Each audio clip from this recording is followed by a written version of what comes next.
in local doctors' offices, and lots of rashes are what's going around. I'm Dr. Frank McGeorge. Ahead in Good Health, I'll share the rules of the rash, when you should worry, and when it can wait. And paid up or shut off. The Detroit Water Department is under fire for the common business practice of stopping service to those who don't pay. Tonight, why some say in this case, it's just not fair. And it tops our news at 5:30. Is it a violation of basic human rights, or is it just good business? Well, the UN is calling the decision to shut off water to Detroit residents who have late payments a violation of human and international rights. Now, last month, 4,500 people had their water turned off. In April, more than 3,000. Our Priya Mann is live with both sides of this growing debate. Priya?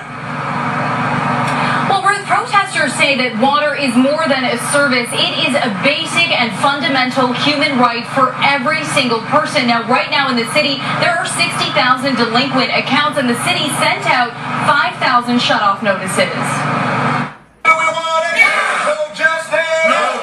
It was a small group with a stinging proclamation. Why are we attacking poor people? Why do we hate poor people in Detroit? Detroit water and sewer rates are double the national average. No justice, no peace.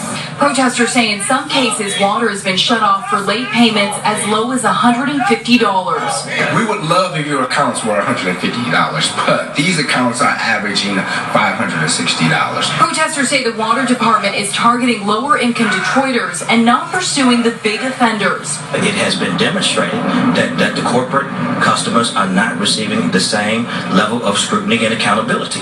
But even some of those who are struggling to make ends meet don't think this is the right approach. When they see the masses complaining, everybody have an excuse not to pay.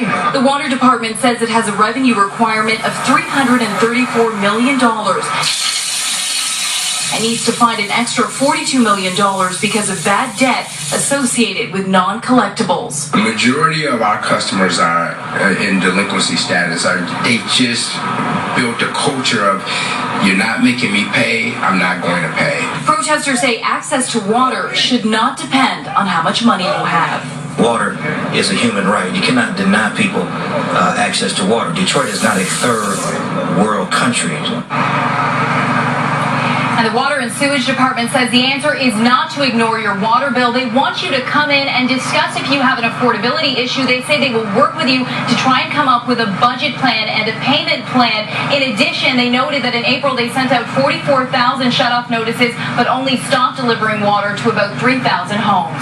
Reporting live from downtown Detroit, I'm Priya Mann, Local 4. Okay, thanks, Priya.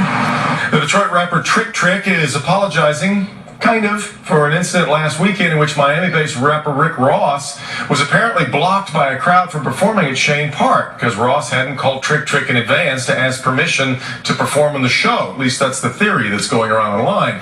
In a video with way too much profanity in it for us to show you, Trick Trick said, and this is one of the quotes that we can tell you, "Didn't nobody get arrested, wasn't no bloodshed, didn't nothing happen other than some people got disappointed in not wanting to see who they wanted to see. And for that, ladies and gentlemen, I apologize, but me and that man's business is me and that man's business." It's pretty much left to you to figure out what that means.